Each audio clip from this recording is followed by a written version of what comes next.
So look, frustration is part and parcel of the wrestling business. It'd be unrealistic to expect a locker room stacked full of egos and insecurities to tick along with zero problems at all. But most of the frustration typically bursts forth from wrestlers once they leave a company and have an excuse to publicly bury them. That is the general rule. There are exceptions though, like this lot. The workers we're about to talk about here decided to scorch the earth while still under contract, and definitely whilst having everything still to lose. So here's to the crazy ones, folks, because I am Gareth, this is What Culture Wrestling, and here are 10 wrestlers who buried their own promotions. Number 10, Big Show hates WWE TV. Now, Paul White didn't leave WWE and join Tony Khan's fledgling AEW revolution until 2021. So just keep that in mind when watching this entry right here, because the then Big Show went off on WWE 4 years prior during a chat with Chris Jericho's Talk is Jericho podcast. It was really quite something, folks, and Jericho himself didn't butt in to disagree with anything his peer was saying either. Show said the following about working episodes of Raw and or SmackDown. I hate TVs, I just want to bash myself in the head with a hammer, because they're just long, useless, time-wasting BS days, where you sit around all day for some freaking idea that absolutely sucks. I mean, tell us how you really feel, Paul. Now, this did catch some buzz at the time. WWE was still the only major option in 2017. There wasn't really anywhere else to go and make some serious cash, so it was rather incredible that someone of Show's standing would vent this way. Wonder if he still feels the same way about AEW TVs, or if things are a little bit different there, eh? I don't know, somebody go and ask the man. Number 9, Scott Steiner thinks WCW sucks. Empty a bag of sugar into your toilet bowl post-dump, and you'll have a recreation of WCW in 2000. It was a real sugar and another word that starts with S situation. For all of the sugar, the cruiserweights were still working hard, mid-card acts like Booker blossomed into main eventers, etc, etc. There was still a disproportionate foul smell in the air that just would not go away. The promotion had just become rotten to the core. And on the 7th of February Nitro, Scott Steiner decided to go into business for himself by calling Ric Flair a jealous old bastard. Not content to stop there though, Steiner then blamed guys like Rick for why fans had tuned out of Nitro and flipped to the WWF's Raw show instead. It was a quite spectacular meltdown really, and if you thought he was finished there though, oh boy. Big Papa Pump continued this one-man burial of all things Atlanta by putting over Steve Austin as more thrilling than anything on his side. Then finished with a rather definitive WCW sucks. Fans in attendance actually popped at this, which was hilarious because they'd bought tickets to this thing that everyone agreed was a bit rubbish. Or maybe the crowd was just papered, who knows, eh? While we're talking about weird old WCW moments, I want to know what you think is the strangest or possibly even just the worst WCW moment of all time. You let me know in the comment section down below, baby. Number 8, Chris Jericho blasts awful WWF. WCW would soon hit the skids, of course, but the Monday Night Wars still raged on when Chris Jericho made his jump to the WWF in the summer of 1999. In one of his books, Y2J recalled how little regard Vince McMahon had for him during his first few years in the company. So it is remarkable that the boss actually let Jericho's earliest promo material slide. He was an incoming WCW star, so probably had to walk on eggshells backstage, right? In front of the cameras, though, things were a bit different. Chris blasted everything the Fed had to offer. When he wasn't calling out The Undertaker for his boring promos, Jericho was appearing on pay-per-views like Unforgiven and talking about how the show was awful. Yep, that's the word he used. One would have imagined that McMahon and several other WWF hardcores might pull Jericho to one side and impolitely remind him to keep his damn mouth shut. But apparently not, because this continued for the first few months of his debut run. Chris Jericho was literally burying the WWF that he just joined on air. The top knot did not give a damn. Number 7, MVP bashes Triple H's WWE regime. Now this one is really recent, but no less incredible. So, MVP's social media streams have been real interesting to keep an eye on lately. The wrestler turned manager has been replying to fans like he has bags of time to burn, and some of his responses have been, well, a bit astonishing. The fact they blast current WWE head honcho Triple H is even more eye-catching. So here's the thing, one fan remarked that this Trips-led era is emasculating black men, and replying, Porter said, "You see it?" Then when another commentator wondered aloud if Vince McMahon was solely responsible for scrapping a Hurt Business reunion, MVP offered, Triple H chose not to. Go figure. There is no way this interaction on socials didn't make its way back to Hunter and other senior members of WWE management at some point. It's not hard to imagine that MVP's words could have ruffled some feathers too. And it's certainly something that a contracted talent freely implied that Triple H doesn't really know what he's doing in the big chair. He wouldn't stay contracted to the company for too much longer though, as MVP would ultimately jump ship to AEW in the second half of 2024. Here's hoping things work out a little bit better for the Hurt Business manager with his new boss, eh?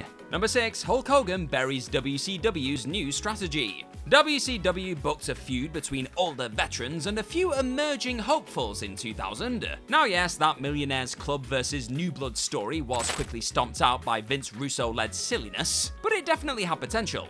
It's just a shame then Hulk Hogan's comments in the media mid-story crushed the impact of his bid to elevate Billy Kidman. In fact, it actually seemed like Hulk was trying to do the opposite, when he suggested young Billy couldn't sell out a flea market on his best day. Oh brother. Later, Hogan then doubled down on this worked shoot carnage by telling WCW Live, an ahead of its time internet radio show, that yeah, he meant what he said. Kidman was lucky to even step inside the ring with Hulkamania, brother. Continuing, Hulk dragged others into the mix by mentioning WWF stars. He outright said that he wouldn't buy a pay-per-view that featured matches like Billy versus Perry Saturn. Why Hogan brought one of the radicals into the conversation is anyone's guess. But it all did nothing to help WCW's cause. Cheers for choosing to experience this video today, my friend. And if you're enjoying what you're watching, then hit that subscribe button down below for more of this What Culture Wrestling stuff in your life. Now back to the video. Number 5, Vince McMahon ridicules his own WWF product. Vince McMahon was really proud of his new generation. He was so proud that he booked Jerry Lawler versus Roddy Piper on top at the 1994 King of the Ring. So proud that while simultaneously ripping into guys like Hulk Hogan and Randy Savage for being old hats, he brought a past his prime Jake Roberts back into the fold. The Billionaire Ted skits produced on WWF TV in 1996 were quite simply, well, they were appalling. Characters like the Huckster, Hogan, Nacho Man, Savage, and Scheme Gene, Mean Gene Okerlund, gobbled up valuable minutes on air to shout from the rooftops about how WWF was superior to WCW. Except they didn't really. All McMahon really achieved here was ridiculing his own retro content he'd monetized for decades after these dreadful inserts. I mean, we're talking Hall of Famers here. Guys like Hulk and Randy were key facets of Vince's history, and he'd ultimately fawn over their legacies when it suited him at a later date. Oh yeah, and speaking of the McMahons, number 4, Triple H and the McMahon family apologize. Yeah, we know the TV that we serve up blows.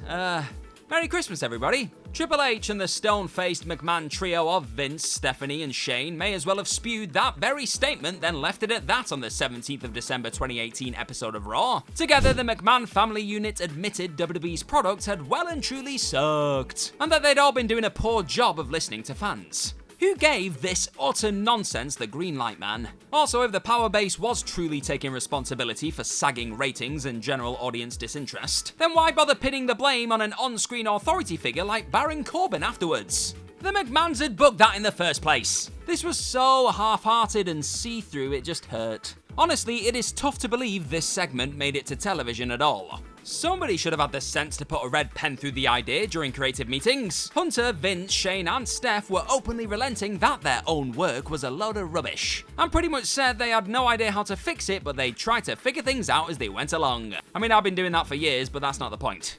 Number 3, Roman Reigns calls WWE trash. There was a newfound power to Roman Reigns when he crashed back into view at SummerSlam 2020, to debut his brand new tribal chief / head of the table character.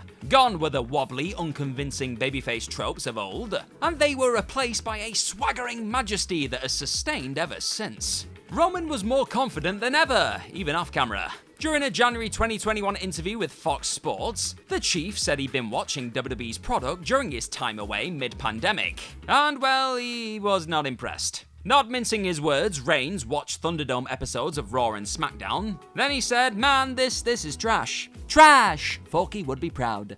Paul Heyman later revealed how dissatisfied Roman was with his character's direction before WWE was forced to shut itself away in the Performance Center due to COVID in March 2020. And when watching that output from home, Reigns just shook his head. Now it'd be one thing just to admit that, but to outright call WWE programming trash mere months after returning, that is some ballsy stuff right there from the head of the table. Number 2. CM Punk torches AEW. The post-AEW All Out 2022 press conference was equal parts fascinating from a fan perspective and depressing from a leadership one. Tony Khan looked on with puppy dog eyes as CM Punk cooked everyone he could think of. Nobody was safe. It was so dramatic that one would have been forgiven for thinking the whole thing was actually just an elaborate work. I'm hurt, I'm old, I'm tired, and I work with effing children. Punk spat those words with venom, and it obviously did not sit well with EVPs like the Elite behind the scenes. A locker room brawl erupted and led to the downward spiral of Punk's AEW career. He began after even more backstage drama at All In 2023, but the writing was on the wall in September 2022. Ultimately, Khan backed the Young Bucks, Kenny Omega, and Hangman Page. He'd also choose to side with Jack Perry over Punk, which has led to criticism of Tony's management in subsequent interviews. The whole situation was just very, very messy, but it was still astounding to hear Punk absolutely lay into AEW minutes after a pay-per-view. Number 1. Steve Austin calls WWE's writing piss poor. Now, Bite This was an interesting concept. It was even more revolutionary than WCW's live internet radio show, because WWE managed to stream video online when that wasn't really the norm. It was a different time. The Bite This webcast was ahead of the game, and there was a loose, shoot-from-the-hip kind of feel to most episodes. That inevitably caused some issues in the end. Case in point, Steve Austin's appearance shortly before walking out on the promotion in June 2002. Stone Cold joined the host to talk all things Federation, but really he had another agenda in mind. Austin told flabbergasted presenters that the company's writing has been piss poor, and he was just getting started. Steve would go on to say the bottom line is everything sucks. That combo of Stone Cold catchphrase with real-life frustration illustrated the battle going on inside Austin's head. He wasn't enjoying life in the mid-card after years on top, and didn't think the current creative crop had a clue how to use him properly. And all of this was an awkward yet seriously compelling listen for fans in 02, which is 22 years ago now, and now I feel really old again, yay. Have you enjoyed this 10 wrestlers who buried their own promotions video today? Well, if so, then go click on this 10 wrestlers who got buried for someone else screwing up video too. All the shoveling in your life, bye bye.